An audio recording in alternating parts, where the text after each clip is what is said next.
கர்த்தருடைய போதனைகள். நீங்கள் களவு செய்யாமலும் வஞ்சனை பண்ணாமலும் ஒருவருக்கொருவர் பொய் சொல்லாமலும் இருங்கள்.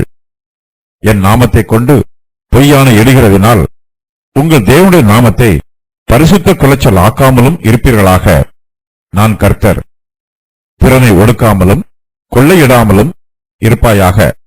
கூலிக்காரனுடைய கூலி விடியற்காலம் மட்டும் உன்னிடத்தில் இருக்கலாகாது. செவிடனை நிந்தியாமலும் குருடனுக்கு முன்னே தடுக்கலை வையாமலும் உன் தேவனுக்கு பயந்திருப்பாயாக. நான் கர்த்தர். நியாய விசாரணையில் அநியாயம் செய்யாதிருங்கள். சிறியவனுக்கு முகத்தாட்சணியம் செய்யாமலும் பெரியவனுடைய முகத்துக்கு அஞ்சாமலும் நீதியாக பிறனுக்கு நியாயம் தீர்ப்பாயாக. உன் ஜனங்களுக்குள்ளே அங்குமிங்கும் கோல் சொல்லி திரியாயாக. பிறனுடைய இரத்தப்பழிக்கு உட்பட வேண்டாம். நான் கர்த்தர். உன் சகோதரனை உன் உள்ளத்தில் பகையாயாக. பிறன் மேல் பாவம் சுமராதபடிக்கு அவனை எப்படியும் கடிந்து கொள்ள வேண்டும். பழிக்கு பழி வாங்காமலும் உன் ஜனபுத்திரர் மேல் பொறாமை கொள்ளாமலும் உன்னில் நீ அன்பு கூறுவது போல் பிறனிலும் அன்பு கூறுவாயாக. நான் கர்த்தர். இஸ்ரவேல் ஜனத்தார் தங்களுடைய வார்த்தையிலும் செய்கையிலும் உண்மை உள்ளவர்களாயும் கண்ணியம் உள்ளவர்களாயும் இருக்க வேண்டும். விசுவாசிகளாகிய நாம் இந்த பிரபஞ்சத்தில் கர்த்தருக்கு பிரியமானவர்களாகவும் ஜனங்களுக்கு பிரயோஜனமானவர்களாகவும் ஜீவிக்க வேண்டும். நம்முடைய வார்த்தையும் செய்கையும் கர்த்தரை கனம் பண்ண வேண்டும்.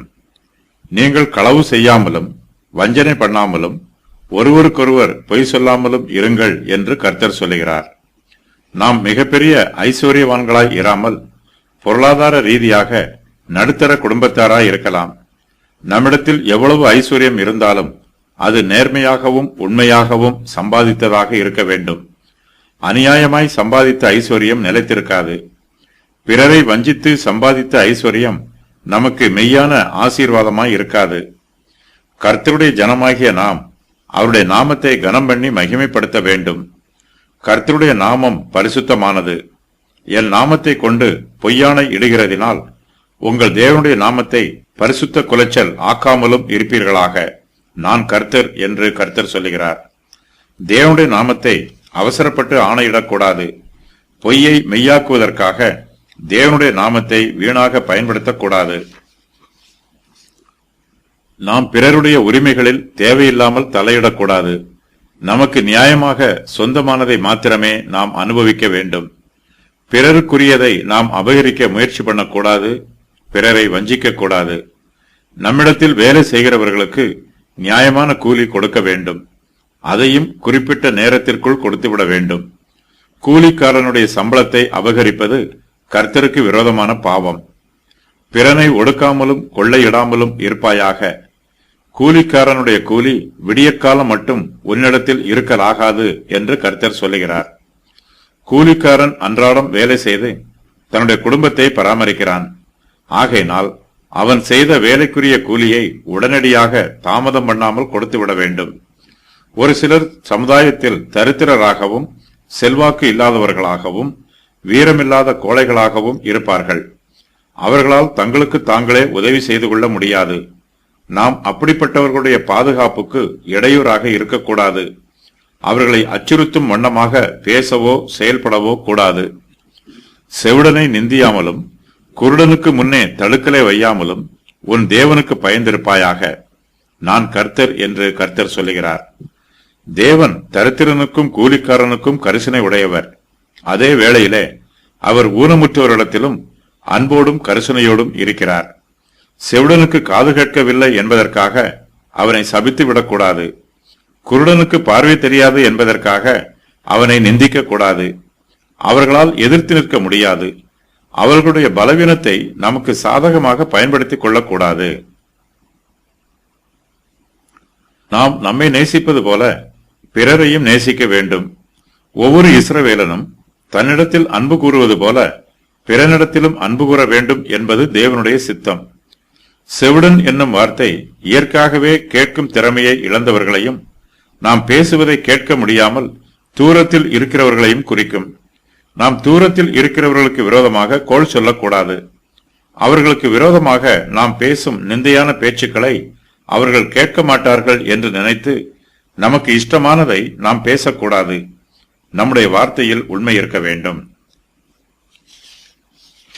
பார்வையில்லாத குருடருக்கு நாம் உதவி செய்ய வேண்டும். அவர்களுடைய பாதுகாப்புக்கு நாம் துணையாய் இருக்க வேண்டும்.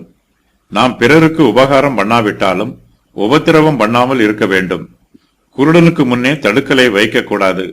ஏற்கனவே கஷ்டத்திலும் வேதனையிலும் இருக்கிறவர்களுக்கு நாம் அதிகமான கஷ்டத்தையும் வேதனையையும் கொடுக்கக்கூடாது.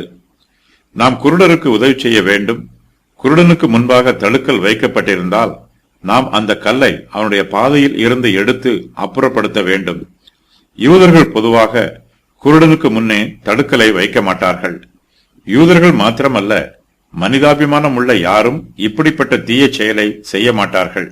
ஆகையினால் குருடனுக்கு முன்னே தடுக்கலை வைக்காதிருப்பாயாக என்னும் வாக்கியம் அடையாளமாக சொல்லப்பட்டிருக்கிறது என்று வேத பண்டிதர்கள் விளக்கம் சொல்லுகிறார்கள். இந்த வாக்கியத்திற்கு பேதைகளை ஏமாற்றக்கூடாது என்றும் ஒன்றும் தெரியாத கள்ளம் கபடம் இல்லாதவர்களை மோசம் போக்கக்கூடாது என்றும் பொருள். பிறருக்கு தீய ஆலோசனைகளை சொல்லி அவர்களை வஞ்சித்து விடக்கூடாது. ஒரு சிலர் எளிதில் ஏமாந்து விடுவார்கள். அப்படிப்பட்டவர்களை நம்முடைய சுய ஆதாயத்திற்காக ஏமாற்றக்கூடாது. நியாயாதிபதிகள் நியாய விசாரணையில் எவ்வாறு வழக்குகளை நியாயம் தீர்க்க வேண்டும் என்று கர்த்தர் தம்முடைய பிரமாணத்தை சொல்லுகிறார். நியாய விசாரணையில் அநியாயம் செய்யாதிருங்கள். சிறியவனுக்கு முகத்தாட்சணியம் செய்யாமலும் பெரியவனுடைய முகத்துக்கு அஞ்சாமலும் நீதியாக பிறனுக்கு நியாயம் தீர்ப்பாயாக. கர்த்தரிடத்தில் பட்சபாதம் இல்லை, அவர் நீதிபரர். நியாய விசாரணை செய்கிறவர்களும் பட்சபாதம் இல்லாமல் நீதியாய் வழக்குகளை விசாரிக்க வேண்டும். வியாச்சியத்திலே தரித்திரனுடைய முகத்தை பாராயாக. யாத்திராகமம் 23:3. தரித்திரனாய் இருக்கிறவன் குற்றம் செய்யும் போது அவன் தரித்திரன் என்பதற்காக அவனுக்கு இரக்கம் காண்பிக்க கூடாது. குற்றம் செய்தவன் யாராக இருந்தாலும் தண்டிக்கப்பட வேண்டும். அதுபோலவே குற்றம் செய்யாதவன் நிரபராதி என்று நியாயம் தீர்க்க வேண்டும். பூர்வ காலத்தில் புறஜாதியார் மத்தியிலே ஐஸ்வர்யவானுக்கு ஒரு நீதியும் தரித்திரனுக்கு வேறொரு நீதியும் இருந்தது. ஆனால் யூதருடைய நீதிமன்றங்களிலே தரித்திரனுக்கும் ஐஸ்வர்யவானுக்கும் ஒரே சட்டமே கொடுக்கப்பட்டிருக்கிறது. குற்றவாளி கூண்டிலே ஐஸ்வர்யவானும் தரித்திரனும் நிற்க வேண்டும். அதிலே அமர்வதற்கு ஒருவனுக்கும் அனுமதி இல்லை.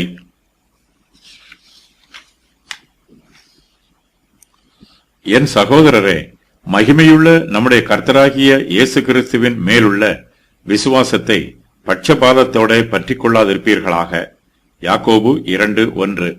ஏனெனில் பொன் மோதிரமும் மினுக்குள்ள வஸ்திரமும் தரித்திருக்கிற ஒரு மனுஷனும் கந்தையான வஸ்திரம் தரித்திருக்கிற ஒரு தரித்திரனும் உங்கள் ஆலயத்தில் வரும்போது மினுக்குள்ள வஸ்திரம் தரித்தவனை கண்ணோக்கி, நீர் இந்த நல்ல இடத்தில் உட்காரும் என்றும், தரித்திரனை பார்த்து, நீ அங்கே நில்லு அல்லது இங்கே என் பாதபடி அண்டையிலே உட்காரு என்றும் நீங்கள் சொன்னால் உங்களுக்குள்ளே பேதகம் பண்ணி தகாத சிந்தனைகளோட நிதானிக்கிறவர்களாய் இருப்பீர்கள் அல்லவா. யாக்கோபு 2:1-4 வரை. மற்றவர்களுடைய நற்பெயருக்கு நாம் களங்கம் ஏற்படுத்தக்கூடாது. நம்முடைய பொதுவான சம்பாஷணைகளில் பிறருக்கு விரோதமாக கோள் சொல்லக்கூடாது. உன் ஜனங்களுக்குள்ளே அங்கும் இங்கும் கோள் சொல்லி திரியாயாக. பிறனுடைய இரத்தப்பழிக்கு உட்பட வேண்டாம். நான் கர்த்தர் என்று கர்த்தர் சொல்லுகிறார். ஒருவனுக்கு எதிராக பொய் சாட்சி கூறுவதனாலோ அல்லது ஒருவனுக்கு மரண உபாதை வரும்போது அவனுக்கு உதவி புரியாமல் சும்மா இருப்பதினாலோ ஒருவன் மரித்து போனால் அவனுடைய இரத்த பழிக்கு அந்த நபர் உட்பட வேண்டும். கோள் சொல்லுகிறவர்கள் உண்மையை திரித்து பேசுவார்கள். அவர்கள் ஒரு வீட்டாரை பற்றிய செய்தியை சேகரித்து அந்த செய்தியோடு தங்களுடைய சொந்த கற்பனைகளை சேர்த்து கொண்டு மற்ற வீட்டாரிடத்தில் அவர்களை பற்றி கோள் சொல்லுவார்கள். பொருட்களை வாங்கி விற்கிறவர்கள் தரகு வேலைகளை பார்க்கிறவர்கள். அதுபோலவே கோள் சொல்லுகிறவர்கள் ஒரு செய்தியை மற்றவர்களுக்கு சொல்லி அவர்களிடத்திலிருந்து வேறொரு செய்தியை பெற்றுக்கொள்கிற தரகர்களாய் இருக்கிறார்கள். தரகருக்கு ஆதாயமே குறிக்கோள். கோள் சொல்லுகிறவர்களுக்கு சுய ஆதாயமே குறிக்கோள். பரிசுத்த வேதாகமம் கோள் சொல்லுகிறவர்களுக்கு விரோதமாக எச்சரிக்கிறது. புறங்கூறி திரிகிறவன் ரகசியத்தை வெளிப்படுத்துகிறான். ஆவியில் உண்மை உள்ளவனோ காரியத்தை அடக்குகிறான். நீதிமொழிகள் 11:13. தூற்றிக்கொண்டு திரிகிறவன் ரகசியங்களை வெளிப்படுத்துவான். ஆதலால் தன் உதடுகளினால் அலப்புகிறவனோடே கலவாதே. நீதிமொழிகள் 20:19. நீங்கள் அவனவன் தன் தன் சிநேகிதனுக்கு எச்சரிக்கையாய் இருங்கள். எந்த சகோதரனையும் நம்பாதிருங்கள். எந்த சகோதரனும் மோசம் பண்ணுகிறான், எந்த சிநேகிதனும் தூற்றித் திரிகிறான். அவர்கள் மெய்யை பேசாமல் ஒவ்வொருவரும் தமக்கு அடுத்தவனை ஏய்க்கிறார்கள். பொய்யை பேச தங்கள் நாவை பழக்குகிறார்கள். அக்கிரமம் செய்ய உழைக்கிறார்கள். எரேமியா 9:4-5. ரத்தம் சிந்தும்படிக்கு அபாண்டம் பேசுகிறவர்கள் உன்னிடத்தில் இருக்கிறார்கள். மலைகளின் மேல் சாப்பிடுகிறவர்களும் உன்னிடத்தில் இருக்கிறார்கள். முறைகேடு செய்கிறவர்கள் உன் நடுவில் இருக்கிறார்கள். எசேக்கியேல் 22:9. ஒரு சிலர் பொதுவான சம்பாஷணையில் பிறருக்கு விரோதமாக கோள் சொல்வது போல, வேறு சிலர் வழக்குகளில் சாட்சி சொல்லும் போது பிறருக்கு விரோதமாக பொய்யான காரியங்களை சொல்லுவார்கள். பிறனுடைய இரத்தப்பழிக்கு உட்பட வேண்டாம், நான் கர்த்தர் என்று கர்த்தர் சொல்லுகிறார். குற்றம் சாட்டப்பட்டவன் குற்றம் செய்யாத நிரபராதியாக இருந்தாலும் கோள் சொல்லுகிறவர்கள் அவனுக்கு விரோதமாக பொய்ச்சாட்சிகளை சொல்லி அவனை குற்றவாளியாக உறுதி பண்ணுவார்கள். இப்படிப்பட்டவர்கள் அவனுடைய இரத்தப்பழிக்கு உடன்படுகிறவர்கள். இவர்கள் குற்றமில்லாத இரத்தத்தை சிந்துகிறார்கள். மரணத்துக்கு ஒப்பிக்கப்பட்டவர்களையும் கொலையுண்ண போகிறவர்களையும் விடுவிக்க கூடுமானால் விடுவி. அதை அறியோம் என்பாயாகில் இருதயங்களை சோதிக்கிறவர் அறியாரோ? உன் ஆத்மாவை காக்கிறவர் கவனியாரோ? அவர் மனுஷருக்கு அவனவன் கிரியைக்கு தக்கதாக பலன் அளியாரோ? நீதிமொழிகள் 24:11-12. நாம் எல்லோரிடத்திலும் அன்பாய் இருக்க வேண்டும். நம்முடைய சத்துருக்களையும் நாம் சிநேகிக்க வேண்டும். மற்றவர்கள் தப்பு செய்யும் போது நாம் அதை பார்த்தும் சும்மா இருந்து விடக்கூடாது. அவர்களுக்கு அன்பான வார்த்தைகளை சொல்லி அவர்களை கடிந்து கொள்ள வேண்டும். உன் சகோதரனை உன் உள்ளத்தில் பகையாக பிறன் மேல் பாவம் சுமராதபடிக்கு அவனை எப்படியும் கடிந்து கொள்ள வேண்டும் என்று கர்த்தர் சொல்லுகிறார். மற்றவர்கள் பாவம் செய்வதற்கு அவர்களை உற்சாகப்படுத்தாமல் கண்டித்து திருத்த வேண்டும். பரிசுத்த வேதாகமத்தில் இஸ்ரவேல் புத்திரரை பற்றியும் விசுவாசிகளை பற்றியும் சொல்லப்பட்டிருப்பது போல பிறரை பற்றியும் சொல்லப்பட்டிருக்கிறது. அதன் விவரம் வருமாறு: பிறனுடைய பொருட்களை கேட்டு வாங்குவார்கள், அயல் வீட்டுக்காரர்களுடன் பங்கிட்டுக் கொள்வார்கள், பிறனுக்கு விரோதமாக பொய்ச்சாட்சி சொல்லாதிருப்பாயாக. ஒருவன் பிறனுக்கு விரோதமாக சதி மோசம் செய்து அவனை கொன்று போட்டால் அவனை பலிபீடத்தில் இருந்தும் பிடித்துக்கொண்டு கொலை செய்ய வேண்டும். பிறனுடைய சொத்துக்களின் மேல் விருப்பம் வைக்கக்கூடாது. ஒருவருக்கொருவர் பொய் சொல்லாமல் இருங்கள். பிறனை ஒடுக்குதல் கூடாது. பிறனை கொள்ளையிடாமல் இருப்பாயாக. நியாயமாக நியாய விசாரணை செய்யுங்கள். ஜனங்களுக்குள்ளே அங்கும் இங்கும் கோள் சொல்லி திரிய வேண்டாம். பிறன் மேல் பாவம் சுமராதபடிக்கு அவனை எப்படியும் கடிந்து கொள்ள வேண்டும். உன்னில் நீ அன்பு கூறுவது போல பிறனிலும் அன்பு கூறுவாயாக. கண்ணுக்கு கண், பல்லுக்கு பல் என்னும் அடிப்படையில் தண்டனை. பிறனுக்கு எதையாகிலும் விற்றாலும் அவனிடத்தில் எதையாகிலும் கொண்டாலும் ஒருவருக்கொருவர் அநியாயம் செய்யக்கூடாது. முற்பகையின்றி கைப்பெசகாய் பிறனை கொன்றவன் தப்பி ஓடி போய் பிழைத்திருப்பானாக. பிறனுடைய விளைச்சலில் அறிவாளை இடலாகாது. ஒளிப்பிடத்திலே பிறனை கொன்றவன் சபிக்கப்பட்டவன். உத்தமனாய் நடந்து நீதியை நடப்பிக்கிறவன் தன் அயலானுக்கு தீங்கு செய்யாமலும் அவன் மேல் சொல்லப்படுகிற நிந்தையான பேச்சு எடுக்காமலும் இருக்கிறான். பிறனை ரகசியமாய் அவதூறு பண்ணுகிறவன் சங்கரிக்கப்படுவான். உன்னிடத்தில் பொருள் இருக்கும்போது உன் அயலானை நோக்கி, நீ போய் திரும்ப வா, நாளைக்கு தருவேன் என்று சொல்லாதே. உன்னிடத்தில் வாசம் பண்ணுகிற உன் அயலானுக்கு விரோதமாக தீங்கு செய்யாதே. மதிகட்டவன் பிறனை அவமதிக்கிறான். தரித்திரன் தனக்கு அடுத்தவனாலும் பகைக்கப்படுகிறான். நியாயமின்றி பிறனுக்கு விரோதமாய் சாட்சியாக ஏற்படாதே. உன் அயலான் உன்னை வெட்கப்படுத்தும் போது நீ என்ன செய்யலாம் என்று நினைக்காதே. உன் அயலானோட மாத்திரம் உன் வியாஜ்யத்தை குறித்து வழக்காடு. விளையாட்டுக்காக கூட பிறனை வஞ்சிக்காதே. உன் சிநேகிதனையும் அயலானையும் விட்டுவிடாதே. ஆபத்து காலத்தில் அவனே உதவுவான். கிறிஸ்துவும் பிறனும், பவுலும் பிறனும். மற்றவர்கள் நமக்கு விரோதமாக தீங்கு செய்து நமக்கு சேதாரம் ஏற்படுத்தும் போது நாம் அதை பார்த்து கொண்டு சும்மா இருக்க வேண்டியதில்லை. அவர்கள் நமக்கு விரோதமாக செய்த தப்பிதத்தை அன்பான வார்த்தைகளினால் சொல்லி அவர்களுக்கு உணர்த்த வேண்டும். பிறர் நமக்கு விரோதமாக செய்யும் தப்பிதங்களை அவர்களுக்கு உணர்த்துவது நல்லது. அவ்வாறு உணர்த்தாமல் நம்முடைய மனதிற்குள்ளேயே அவர்களுக்கு விரோதமாக கோபத்தை அடைத்து வைக்கக்கூடாது. அந்த கோபம் பின்பு பொறாமையாக மாறும். பொறாமை எலும்புருக்கி. மற்றவர்கள் நமக்கு விரோதமாக தீங்கு செய்யும் போது நாம் அவர்களோடு சண்டை போடக்கூடாது. நாம் சமாதானம் பண்ணுகிறவர்கள். நாம் எல்லோரோடும் சமாதானமாய் இருப்பதற்கு பிரயாசப்பட வேண்டும். நமக்கு விரோதமாய் தீங்கு செய்தவர்களிடத்தில் அன்பாய் பேசி அவர்களுடைய தப்பிதங்களை அவர்களுக்கு உணர்த்துவது நல்லது. நமக்கு விரோதமாக தீங்கு செய்தவர்கள் மீது பாவம் சுமரும். பாவத்தின் சம்பளம் மரணம். அவர்களுடைய பாவத்தை குறித்து நாம் அவர்களுக்கு கடிந்து கொள்ளவில்லை என்றால் அவர்கள் தங்களுடைய பாவத்தை உணர மாட்டார்கள். தாங்கள் செய்த பாவத்திற்கு மனம் வருந்த மாட்டார்கள். தங்கள் பாவத்தை அறிக்கை செய்ய மாட்டார்கள். பாவத்தை மறைக்கிறவர்கள் வாழ்வடைய மாட்டார்கள். அவற்றை அறிக்கை செய்து விட்டு விடுகிறவர்களோ தேவனுடைய சமூகத்திலே இரக்கத்தை பெற்றுக் கொள்வார்கள்.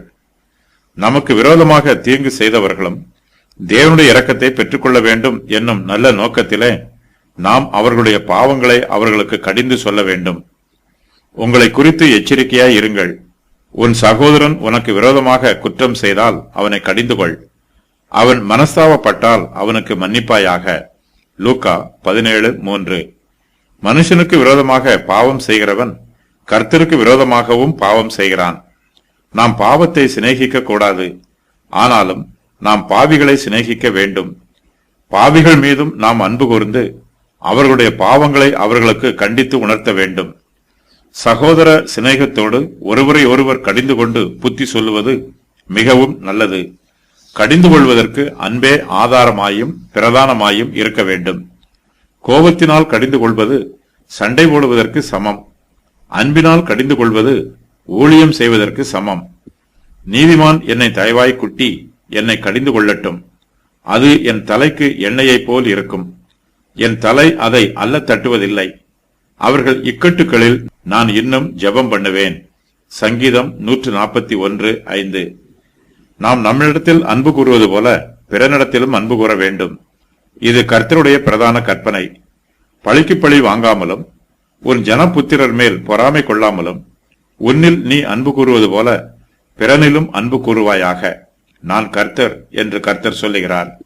நம்மிடத்தில் உள்ள கோபம், பொறாமை ஆகியவற்றை களைந்து போட்டு நாம் சகோதர சிநேகத்தை தரித்துக் கொள்ள வேண்டும். நாம் பிறருக்கு தீங்கு செய்யாதவர்களாய் மாத்திரமல்ல, பிறருக்கு நன்மை செய்கிறவர்களாயும் இருக்க வேண்டும். அதுபோலவே நாம் பிறர் மீது பொறாமை கொள்ளாதவர்களாய் மாத்திரமல்ல, அவர்கள் மீது அன்பு கூறுகிறவர்களாயும் இருக்க வேண்டும். நீ உன்னில் அன்பு கூறுவது போல் பிறனிலும் அன்பு கூறுவாயாக என்று கர்த்தர் சொல்லுகிறார்.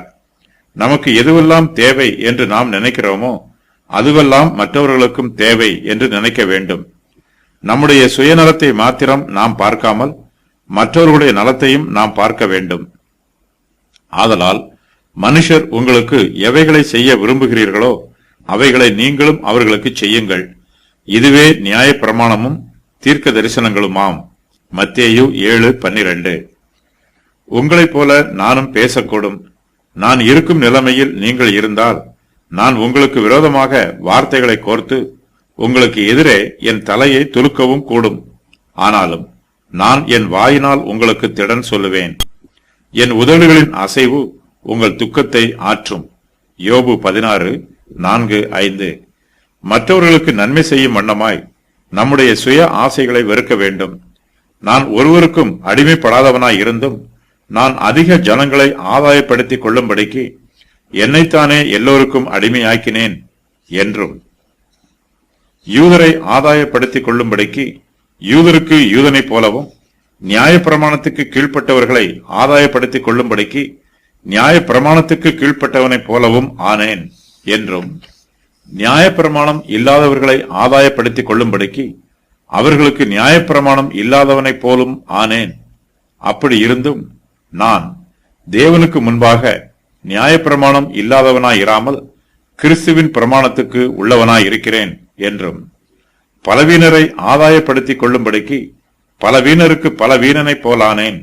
எப்படியாகிலும் சிலரை ரட்சிக்கும்படிக்கு நான் எல்லோருக்கும் எல்லாம் ஆனேன். சுவிசேஷத்தில் நான் உடன் பங்காளியாகும்படிக்கு அது நிமித்தம் இப்படி செய்கிறேன் என்றும் அப்போஸ்தலர் பவுல் சொல்லுகிறார். 1 கொரிந்தியர் 9:19 முதல் 23 வரை. பழைய ஏற்பாட்டு காலத்து பிரமாணத்தை விட புதிய ஏற்பாட்டு காலத்து சுவிசேஷம் அதிக வல்லமை உள்ளது. நம்முடைய கர்த்தராகிய இயேசு கிறிஸ்து நமக்காக தம்முடைய ஜீவனையே ஒப்புக் கொடுத்தார். நாமும் மற்றவர்களுக்காக நம்முடைய ஜீவனையே ஒப்புக் கொடுக்க ஆயத்தமாய் இருக்க வேண்டும் என்பது கிறிஸ்துவின் உபதேசம். அவர் தம்முடைய ஜீவனை நமக்காக கொடுத்ததினாலே அன்பு இன்னதென்று அறிந்திருக்கிறோம். நாமும் சகோதரருக்காக ஜீவனை கொடுக்க கடனாளிகளாய் இருக்கிறோம். 1 யோவான் 3:16. நாம் நம்மில் அன்பு கூறுவது போல மாத்திரமல்ல, நாம் நம்மில் அன்பு கூறுவதை விட அதிகமாகவும் பிறனிடத்தில் அன்பு கூற வேண்டும். இதுவே இயேசு கிறிஸ்துவின் அடிப்படை உபதேசம். கர்த்தர் இந்த அதிகாரத்தில் சமுதாய பிரமாணங்களையும் மார்க்க பிரமாணங்களையும் பற்றி சொல்லுகிறார்.